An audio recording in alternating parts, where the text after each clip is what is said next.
দেখুন, ইসলাম আল্লাহ রসুল নবুয়ত নবুয়তের দাবিদার হওয়ার পর থেকে, নবী হওয়ার পর থেকে তিনি ১৩ বছর ছিলেন মক্কায়। তখন ইসলামের শক্তি ছিল না, ক্ষমতা ছিল না, শৌর্য-বীর্য কিছুই ছিল না। তখন স্বাভাবিকভাবেই মানুষ যখন দুর্বল থাকে, তখন কিন্তু সবলদের উপর আক্রমণ করতে পারে না, কি করবে? তখন পর্যন্ত জিহাদের আয়াতগুলো নাজিল হয় নাই। তখন আয়াতগুলো ছিল লাকুম দীনুকুম ওয়ালিয়া দিন। তোমাদের ধর্ম তোমরা পালন করো, আমাদের ধর্ম আমরা পালন করি। তখন আমার প্রশ্ন হচ্ছে আসাদ ভাই এবং যারা শুনছেন আমাকে, আপনি দেখুন যখন ইসলাম দুর্বল ছিল, ইসলাম দুর্বল কিভাবে হয় ভাই? এটা তো আল্লাহ পক্ষ থেকে ধর্ম, তাই না? আল্লাহর সঙ্গে হাত আছে, আল্লাহর সম্পৃক্ততা আছে। কিছু মানুষ দুর্বলতা মানে কি সংখ্যালঘু হওয়া? মানে ইসলামের অ্যা দলবল তখন কম ছিল। এই কারণে ইসলাম দুর্বল। তখন জিহাদের আয়াতগুলো নাজিল কেন হলো না? আর সবচেয়ে বড় বিষয় যখন আল্লাহ রসুল মদিনায় গেলেন, তখন ইসলামের কিছুটা শক্তি অর্জিত হলো, তখন থেকে জিহাদের আয়াতগুলো নাজিল হলো। আপনি বলুন তো, একটা মানুষ ভালো না খারাপ, একজন শাসক ভালো প্রথমে না খারাপ, আমরা কখন প্র- সেটা বুঝবো? এখন একজন মানুষ যখন দুর্বল থাকে, তখন সে সবার কাছেই নমঃ করছে। এতে তার ব্যক্তিত্ব ফুটে ওঠে না।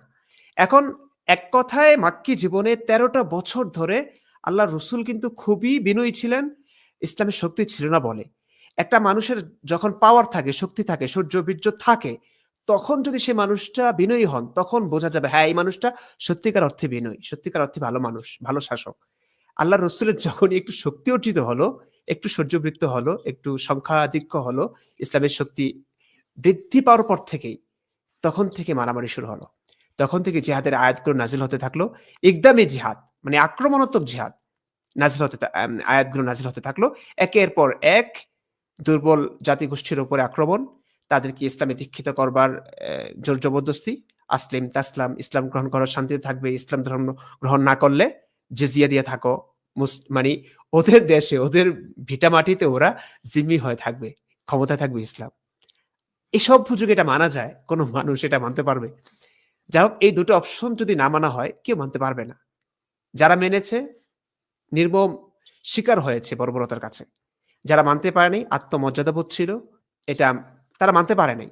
সেই কারণে তারা যুদ্ধে লিপ্ত হয়েছে। শুধুমাত্র অ্যা এই যে মানুষগুলো, আরবের লোকগুলো যারা নারী লিপ্সু ছিল, স্বাভাবিক। এখনো আমরা আরবের অবস্থা দেখি। ছেলে, বাবা, দাদা মিলে একটা মেয়েকে, বাঙালি মেয়েকে ধর্ষণ করছে।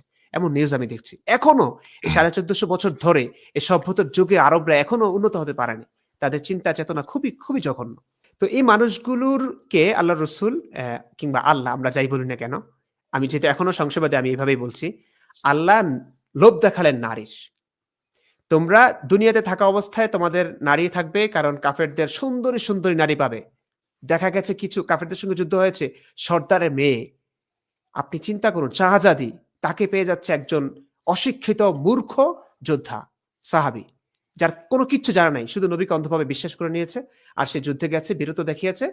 বাস মেরে কেটে বাবাকে, ভাইকে, আত্মীয়স্বজনকে মেরে কেটে ওই দাসীকে নিয়ে এসছে। এবং কিছু মানুষ মারাও যাচ্ছিল, কারণ যুদ্ধে মারা যাবেই। যতই অ্যাম বীর দর্পে যুদ্ধ করুক না কেন। তো মরলেও কি পাবে তারা? আল্লাহর রাসূল সেটাও কিন্তু কিংবা আল্লাহর রাসূল সেটাও কিন্তু শিখিয়ে দিলেন, সেটাও জানিয়ে দিলেন যে, যদি মরো তাহলে আরো বেশি পাবে। ৭২ হৌর। একটা হৌর যদি দুনিয়াতে থুথু ফেলে কি যে একটা অবস্থা হবে, এগুলো আমরা জানি। স্তন কেমন হবে, বিছানা কেমন হবে, মানে সবকিছুর বিবরণ কোরআনে আছে, হাদিসে আছে।